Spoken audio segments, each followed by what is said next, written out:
president also seems to be eyeing a new project, building a golf course on the Potomac River. He spent Sunday afternoon touring the East Potomac golf links and later said on social media the course would be shut down for renovations. The developer-in-chief says he's shutting down the historic East Potomac Public Golf Course, promising to transform it into a venue capable of hosting major pro golf events. But critics warn the president's plan has serious trade-offs, citing the cost, environmental concerns, and fears the public could lose access to low-cost golf here in the nation's capital. Phil, and fellow golfer, is here with me now. So Trump spent his Sunday touring East Potomac Golf Course, shutting it down. It was raining, so we'll see how many people were actually out there at that time, and going with the golf course architect Tom Fazio, who has designed some Trump courses as well, along with the Interior Secretary Doug Burgum. There's a war going on. Yeah. Why is the president so obsessed? I don't have a great answer for you other than it very much tracks with a lot of things we've seen in the midst of a conflict that over the course of the 48 hours of this weekend, including the time he was visiting the course, seemed really kind of on the brink of getting back to a hot war, seems to have pulled back a little bit. Look, it was just hours after he said that Iran would cease to exist if they violated the ceasefire. Yeah, but when you think about exactly that, we go back and forth a lot. It kind of depends on the day. I think that the degree to which I have tried to understand it, and I'm not doing a great job, maybe I'm more of a policy guy, I guess, but is the reason you're seeing all this is he cares so deeply about legacy and what he's going to leave. And if the second term means anything to him, and if he's proven by his actions what matters the most to him, it's whether or not he can leave his imprint on not just Washington, D.C., not just on the federal government or the White House, but really on the entire country in terms of how people look back at him.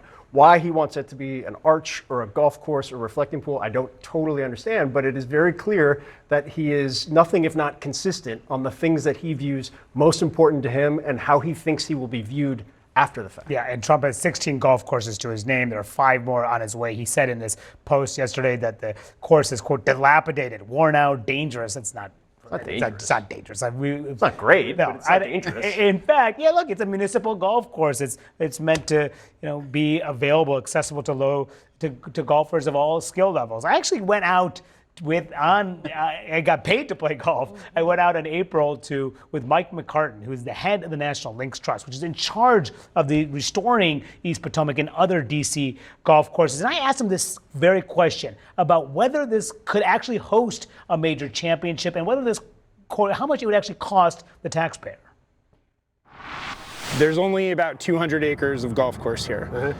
And in order to host a major championship, you need at least 350 acres. Mm-hmm. And it would cost a lot of money.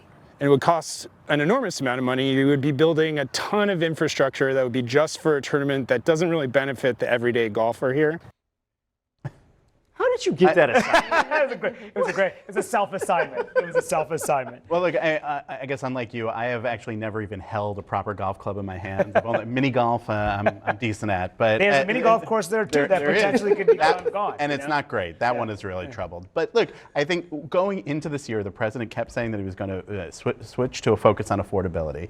Here we have him focused on something, on a hobby, a sport that is not something that is affecting people's grocery prices and their gas prices while they're thinking about those things.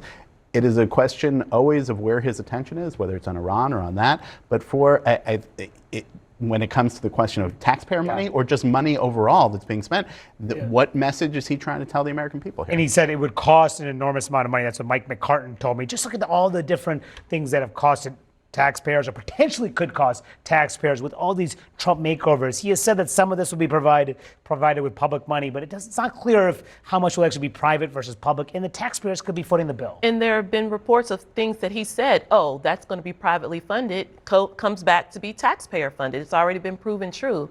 I think what Trump's allies are going to have to wrestle with is the fact that he's choosing these as his priorities. Even if he says affordability or they beg him to focus on affordability, he chose on a Sunday morning to go look at a golf course. Oh, nice. It worked really good. Washington, D.C. has long been the home of 3 low-cost public golf courses. But now they are battling a Trump takeover. Get in the hole. Oh. And fighting a president who has 16 golf courses to his name, with 5 more on the way. Best of the day there. Yeah. That was really good. The impact is felt nearly everywhere, including on East Potomac's fourth hole near the Potomac River, now a dumping ground for debris from the White House's demolished East Wing. Tell us about the dirt mound. So that's the excavated dirt from under the East Wing. Oh, wow. And From the demolition of the East Wing, all dumped in here. Yes, and it started in sort of late October, early November of last year, and it's been going continuously since then. Mike McCartan is a co-founder of National Links Trust, a nonprofit focused on improving golf courses. I mean, you can see it's like, 122, it says, to the flag from here. The group had a 50-year lease to restore the courses of East Potomac, Rock Creek, and Langston. I took a golf clinic here. But 5 years into the lease, Trump's Interior Department abruptly moved to cancel it, alleging the group was in default over unpaid rent and failing to implement capital improvements, Oh, that you can show. there you go. all being fought in federal court. Is there any legitimacy to that allegation?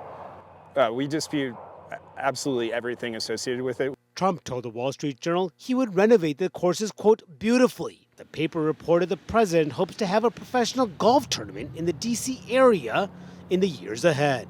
Why is that not a worthy goal? Is there anything wrong with that? I don't think on the face of it there's anything wrong with it, but at this particular site, it really poses some problems. Why is So, first problem is there's only about 200 acres of golf course here. And in order to host a major championship, you need at least 350 acres. And it costs a lot of money. And it would cost an enormous amount of money. You would be building a ton of infrastructure that would be just for a tournament that doesn't really benefit the everyday golfer here. Where's your ball? Is it over here? I think I'm over here. Yeah.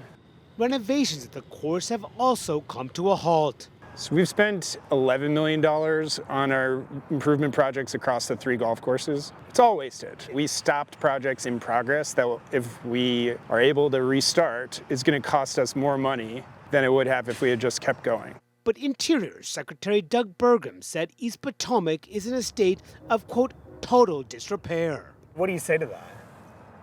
I think that is totally ridiculous. We've spent 5 years investing in this place.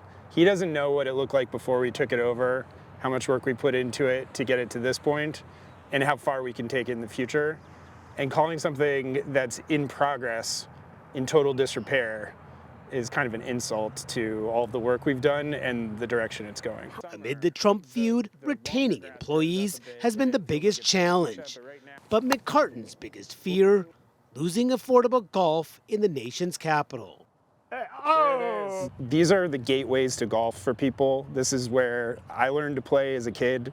This is where I And- learned to play. Right, In fact, exactly. when I started playing golf when I was, now 16 years ago as an adult. I wish I started playing earlier, but I started playing here in East Potomac. Right, exactly. And so our stories of learning here and then growing into the game, I mean, I have a career in golf that I attribute to my exposure to the game here. There it is. That felt good.